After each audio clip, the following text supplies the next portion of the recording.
संविधान की प्रिएम्बल में लिखा है कि सभी नागरिकों को equality of status and equality of opportunity provide की जाएगी। लेकिन संविधान बनाते समय वो ये बात भूल गए। लोकसभा की 543 सीटों में से 131 यानी 131 सीट्स आउट ऑफ 543 रिजर्व कर दी गई एक वर्ग के लोगों के लिए, जिसमें एसटी और एससी शामिल हैं। इसका मतलब ये हुआ कि जो सीट्स रिजर्व की गई हैं, उनमें नॉन एससी, नॉन एसटी व्यक्ति इलेक्शन लड़ ही नहीं सकता। तो फिर इक्वालिटी ऑफ स्टेटस और इक्वालिटी ऑफ अपॉर्चुनिटी प्रिएम्बल में लिखने की क्या जरूरत थी? दूसरी बात, आप आर्टिकल 14 में इक्वालिटी बिफोर लॉ बोलते हैं,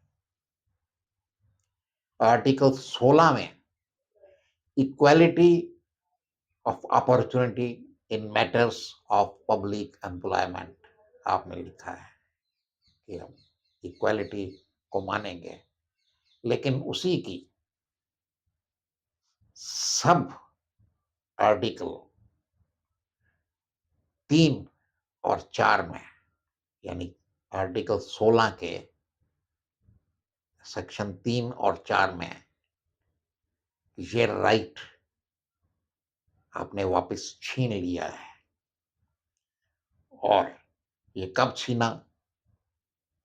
1956 में 7th अमेंडमेंट के द्वारा। आपने बोला, nothing in this article shall prevent Parliament from making any law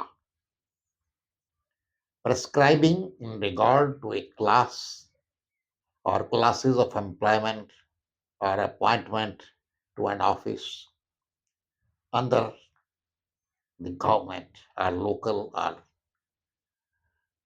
other authority। फिर आर्टिकल 4 में आर्टिकल 16 के सब सेक्शन 4 में आपने लिखा, nothing in this article shall prevent the state from making any provisions for the reservation of appointments or posts in favor of any backward class or citizens।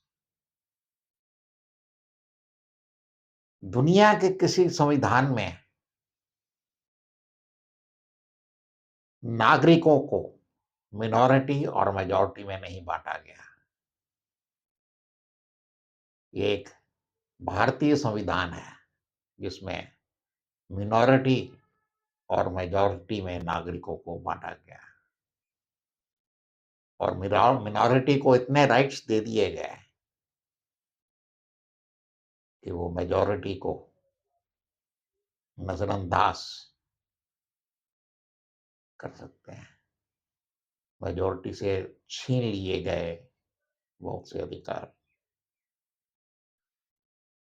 तो इसमें बहुत सी बातें हैं जो हम आगे भी इसके बारे में चर्चा करेंगे, लेकिन फिलहाल हम ये बताना चाहते हैं कि जो इन्होंने लिखा है, equality of status and equality of opportunity, अगर हम ये चीजें देखते हैं जो संविधान में लिखी हुई हैं या इन्होंने बाद में अमेंडमेंट्स की हैं, तो ये तो मेजॉरिटी से इन्होंने अधिकार छीन लिए हैं। एक वर्ग को खुश करने के लिए, उनकी वोटों को प्राप्त करने के लिए, अपनी सत्ता को सालों साल चलाने के लिए इन्होंने एक वर्ग को ज्यादा फेवर दे के ज़्यादा बढ़ावा दे के अपनी तरफ कर लिया और दूसरे जो हैं, वो विक्टिम बन गए। इसमें इतना ही। Thank you.